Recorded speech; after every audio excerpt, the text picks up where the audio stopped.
Le chapitre biblique d'Hébreux 13, 1-25 est riche en enseignements et exhortations pour les croyants.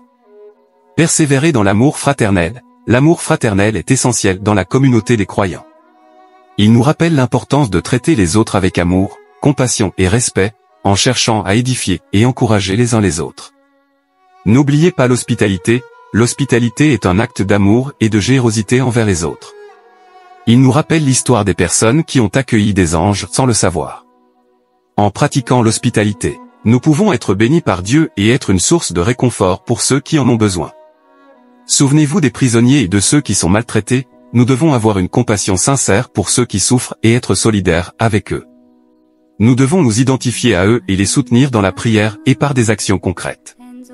Que le mariage soit honoré de tous. Le mariage est une institution sacrée créée par Dieu.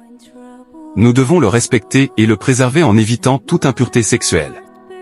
Dieu jugera ceux qui se livrent à l'immoralité et à l'adultère. Ne vous livrez pas à l'amour de l'argent. La convoitise et l'amour de l'argent peuvent nous éloigner de Dieu. Nous devons nous contenter de ce que nous avons et faire confiance à Dieu pour pourvoir à nos besoins. Il ne nous abandonnera jamais. Souvenez-vous de vos conducteurs, nous devons honorer et imiter ceux qui nous ont enseigné la parole de Dieu. Leur foi et leur exemple de vie doivent nous encourager à persévérer dans notre marche avec Dieu.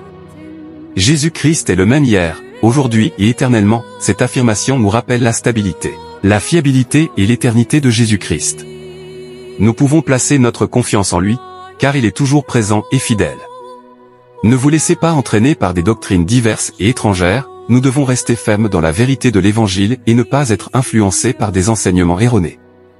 Notre foi doit être affermie par la grâce de Dieu plutôt que par des pratiques religieuses vides. Nous avons un autel dont ceux qui font le service au tabernacle n'ont pas le pouvoir de manger.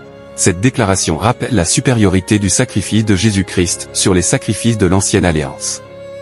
Par son propre sang, il nous a sanctifiés et nous permet d'approcher de Dieu.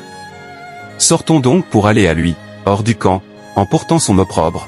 Nous devons être prêts à sortir de notre zone de confort et à suivre Jésus, même si cela signifie être rejeté ou méprisé par le monde. Être disciple de Jésus peut parfois être difficile, mais nous devons rester fidèles à lui, peu importe les obstacles. Car nous n'avons point ici-bas de cité permanente, mais nous cherchons celle qui est à venir. Ce monde n'est pas notre demeure définitive. Nous sommes des pèlerins sur cette terre, en route vers notre véritable foyer, le royaume.